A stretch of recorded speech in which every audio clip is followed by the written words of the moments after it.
आप देख रहे हैं द न्यूज़ नाउ और मैं हूं आपके साथ तरन। नाज़रीन, एक आर्टिस्ट जब अपने आर्ट का मुज़ाहिरा करता है तो कई सारे रंगों में जान डाल देता है।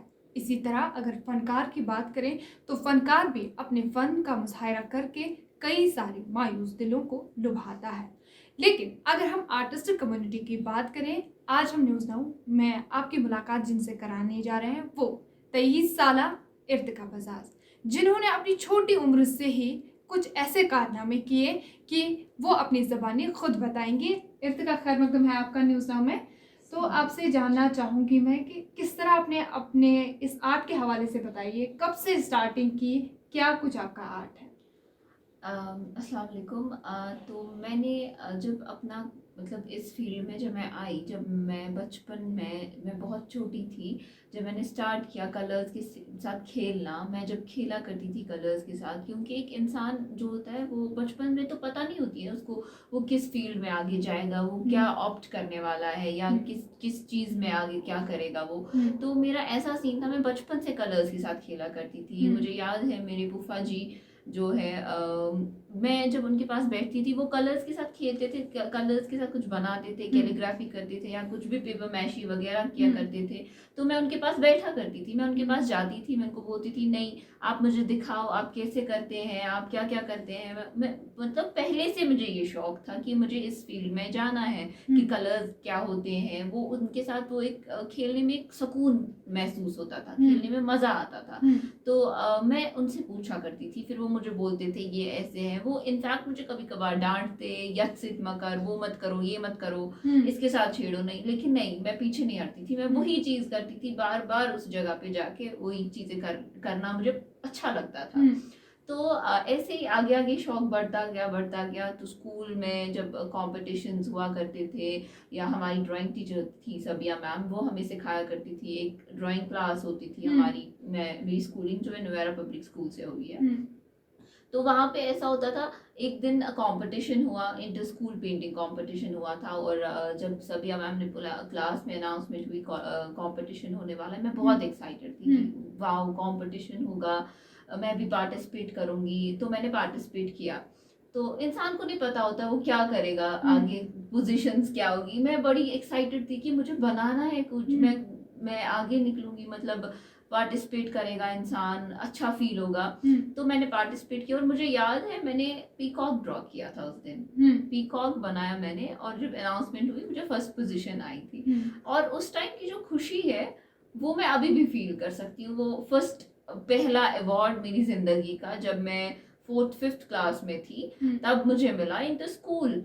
तो तब जब मैं खुश हुई, जब बच्चे को अप्रिसिएशन मिलती है, जब बच्चा किसी फील्ड में किसी काम में आगे बढ़ता है, जब उसको शाबाशी मिलती है, अप्रिसिएशन मिलती है, तो ऑब्वियसली घर वाले भी खुश होते हैं और वो बच्चा खुद खुश हो जाता है। और मुझ में भी वैसा ही हुआ, एक अप्रिसिएशन की वजह से उस काम में मैं और आगे और चाहत बढ़ गई, उसमें और आगे जाने लगी और आगे बढ़ने लगी। उसी चीज को मैं कंटिन्यू करते करते यहाँ तक पहुंची। अभी तक अल्हम्दुलिल्लाह मैं करती रही हूँ आर्ट और हमेशा करती रहूँ। अगर आर्ट के हवाले से बात करें, जिस तरह आपने अपने फूफा जी को का सबसे बड़ा जी। कंट्रीब्यूशन, एक कलीदी रोल में कहूँ आपके जी। आर्ट को किसी उरूज तक पहुंचाने के लिए, कोई ऐसा आर्टिस्ट जो आपका एक रोल मॉडल रहा हो, या like as in your parents, in your family, someone मतलब जिसने आपको पिंच किया कि नहीं Irtika, you have to go for arts? जी, ऐसा मैं बताऊंगी आपको क्या हुआ था। एक मैं मेडिकल फील्ड से थी। जब 11th हुआ, 11th 12th मेरा मेडिकल में गया। फिर उसके बाद आगे मैं कोचिंग के लिए भी गई वगैरह वगैरह जो भी है। तो उसके बाद क्या हुआ, मेरी मुलाकात अरशद सौला सर से हो गई। अरशद सौला सर एक माशाल्लाह काफ़ी अच्छे आर्टिस्ट हैं। तो उन्होंने मैंने अपना काम उन्हें दिखाया। वो एक ऐसे शख्स हैं जिन्होंने मुझे आर्ट के बारे में बताया, एक आर्ट में डिग्री हो सकती है, तुम अपना पूरा करियर इसमें ले सकती हो, तुम ऑप्ट कर सकती हो इसको। तब जाके मुझे ये समझ आया कि फाइन आर्ट्स एक डिपार्टमेंट है। वो एक ऐसे शख्स हैं जिन्होंने मुझे जिन्होंने मुझे एक आर्टिस्ट कम्युनिटी के साथ जोड़ा, फाइन आर्ट्स के साथ जोड़ा। अरशद सर को मैं सारा क्रेडिट देती हूँ कि उनकी वजह से उन्होंने ही मुझे बताया, क्योंकि तब तक मुझे ये नहीं पता थी कि फाइन आर्ट्स अपनी मतलब आर्ट में एक प्रोफेशनल कोर्स होता है, प्रोफेशनल डिग्री होती है, तब तक तो नहीं मुझे पता थी। हम्म, जब अरशद सर से मैं मिली, अरशद सर को मैंने अपना काम दिखाया, उन्होंने बोला नहीं, तब तक मेरे जहन में था कि मुझे आगे का MBBS करना है या वो करना है, ये करना है, वगैरह वगैरह जो भी होते हैं। जब मैं उनसे मिली, उनके साथ बातचीत हुई, उन्होंने मेरा काम देखा, उन्होंने मुझे बोला कि इर्तिका, आपका हाथ इस फील्ड में अच्छा है, तो आप इस फील्ड में ही आगे बढ़ सकते हो। तो उनका एक रोल ऐसा है कि उन्होंने मुझे रास्ता दिखाया। आपको पता है, एक उस्ताद होता है वो जो रास्ता दिखाता है, और अरशद सर मेरे लिए वो है जिन्होंने मुझे एक रास्ता दिखाया, आगे बढ़ाया। फिर उसके बाद जब मैं फाइन आर्ट्स में आई, जब मैंने एडमिशन किया फाइन आर्ट्स कश्मीर यूनिवर्सिटी में, तो वहाँ पे मुझे सिखाया गया, वहाँ पे मेरे टीचर्स जो है नौशाद सर, इफ्तिकार सर, ज़हूर सर, उन्होंने मुझे काफ़ी अच्छा गाइडेंस किया। उन्होंने मुझे वो कहते हैं ना अच्छे से सिखाना, उन्होंने मुझे वो दिखाया कि जो मुझे पता नहीं थी, जो जब मैं नॉन प्रोफेशनल थी तब बहुत सी खामियां थी मुझ में। अब जब मैं इस फील्ड में आई, उन्होंने मुझे सिखाया, उन्होंने मुझे बताया कि हम एक आर्ट वर्क को कंपोज कैसे करते हैं, हम इस फील्ड में कैसे कैसे काम कर सकते हैं, और क्या क्या चीज़ें हैं इसमें। जैसे कि मुझे पता ही नहीं थी, मुझे पहले पता थी कि सिर्फ एक चीज़ है, पेंटिंग है, दैट्स इट। नहीं, पेंटिंग, ये जो फाइन आर्ट्स है, ये एक बहुत वास्ट डिपार्टमेंट है, जहाँ पे आपको देखने को 3 डिपार्टमेंट्स मिलेंगे। जहाँ पे स्कल्पचर आता है, जिसको हम 3D वगैरह, उनके साथ 3D मॉडल्स वगैरह होते हैं। स्कल्पचर आता है जहाँ पे स्टोन कार्विंग जिसमें होती है, या क्ले मॉडलिंग होती है, उसमें वो सब चीज़ें आती है। पेंटिंग अलग डिपार्टमेंट होता है, और अप्लाइड आर्ट अलग डिपार्टमेंट होता है। अप्लाइड आर्ट जो होता है वो कमर्शियल चीज़ें वगैरह होती है, जैसे डिजाइनिंग प्रोसेस हो, एडवर्टाइजमेंट हो, अप्लाइड आर्ट में वो होता है। और मैं अप्लाइड आर्ट स्टूडेंट हूँ, मैं अप्लाइड आर्ट से वाबस्ता रखती हूँ, और मैंने अपनी डिग्री जो है, अपनी डिग्री उसी में कर रही हूँ। मैं 4th ईयर में पढ़ती हूँ अभी जी, उसी में कर रही हूँ। उन्होंने मुझे सिखाया। फिर उसके बाद जब Zahoor sir, Iftikhar sir, Naushad sir, उन्होंने मुझे फिर वो एक रास्ता दिखाया कि इस चीज़ को आपको आगे, कि आप अपने स्किल्स को कैसे डेवलप कर सकते हो, आप अपने काम को आगे कैसे दिखा सकते हो लोगों को, कैसे आप अपने काम में आगे बढ़ सकते हो। जी, इर्तिका, आपने बिल्कुल सही बात कही कि जिस तरह आपने कहा कि एक उस्ताद जो होता है, एक बच्चे का एक मैं कहूँगी कि रास्ते पे चलाने वाला, उसको रास्ता दिखाने वाला। वही अगर वालिदैन की भी बात करूँ, तो उनका भी जो रोल है, सबसे जो बड़ा रोल होता है एक बच्चे की परवरिश में ही, उसको आगे ले जाने में सबसे पहला अगर स्कूल होता है वो माँ होती है। तो अगर आपकी मम्मा की बात करें, बेसिकली अगर देखा जाए तो कश्मीर में वालिदैन का जो एक पहले से होता है कि जैसे ही बच्चा होता है कि इसको डॉक्टर या इंजीनियर बनना है।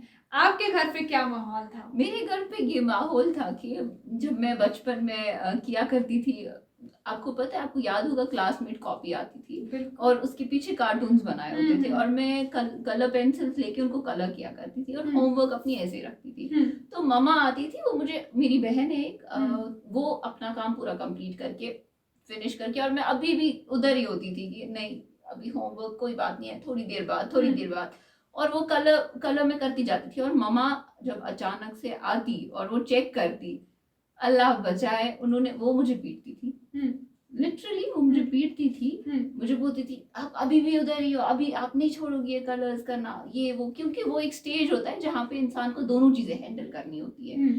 तो लेकिन मम्मा को ये नहीं पता था कि मैं इसी फील्ड में आगे बढ़ना चाहती हूँ। फिर धीरे धीरे मैंने मम्मा को, अब्जान को समझाया, लेकिन इन्होंने, ये बड़ी बात है कि इन्होंने मेरी बात समझी, मुझे रोका नहीं, मुझे पूरा सपोर्ट दिया, वो बड़ी बात है। जी, आपने बिल्कुल सही फरमाया कि अगर एक बच्चे के सपोर्ट में उसके वालिदैन हो और एट अ प्रॉपर टाइम उनकी अंडरस्टैंडिंग, एक म्यूचुअल अंडरस्टैंडिंग हो, तो बच्चे का जो फ्यूचर है वो ताबनाक होता है। हाँ। वही अगर मैं हमारी सोसाइटी की बात करूँ, सोसाइटल रिप्रेजेंटेशन की अगर बात की जाए, तो आपको याद है वो मोमेंट जब आपको लगा no you are a societal representative, आप अपनी सोसाइटी को रिप्रेजेंट करती है? कौन सा ऐसा मोमेंट, कौन सा ऐसा पहला अवार्ड था, या कौन सी ऐसी वो सेरेमनी थी जहां पे आपको लगा no you will be and you are a star? मैं ये नहीं कहूँगी I'm a स्टार, मैं बस ये कहना चाहती हूँ कि जब मैं 10th के बाद मैंने एक यूथ मेला में पार्टिसिपेट किया था, 2017 की बात है, तो वहाँ कंपटीशन हुआ था और मैंने वहाँ पार्टिसिपेट किया, एंड आई गॉट अल्हम्दुलिल्लाह फर्स्ट पोजीशन। तो वहाँ पे जिन्होंने मुझे अवार्ड दिया वो गवर्नर NN वोहरा थे। हम्म, तो उन्होंने मुझे अवार्ड दिया, तब जब उन्होंने मैंने वो अवार्ड रिसीव किया, तब मैंने एक ऐसा फील किया कि इंसान को एक अच्छा फील होता है जब इंसान ऐसी हस्ती से मोटिवेशन मिलती है कि नो कि आई एम नहीं, गोइंग, हाँ, एनकरेज करते हाँ हैं। एग्जैक्टली उस टाइम पे मुझे ये फील हुआ कि नहीं इर्तिका, तुम इसी फील्ड के लिए बनी हो, इसके बगैर तुम कहीं और नहीं जा सकती हो। और मेरे लिए मेरा आर्ट जो है वो ऐसी चीज़ है कि मैं उसके बगैर नहीं रह सकती हूँ, अपने आर्ट के बगैर। मेरे लिए वो है। तो उस जगह पे जब मुझे वो पोजीशन, जब वो मुझे फैसिलिटेट उन्होंने किया अवार्ड से, तब मुझे ऐसा फील हुआ कि नहीं, तब मैंने मम्मा को बोला, घर में पेरेंट्स के साथ बात की कि मम्मा इस फील्ड में मुझे आगे बढ़ना है, इसी में मुझे आगे करना है, दैट्स इट, खत्म बात।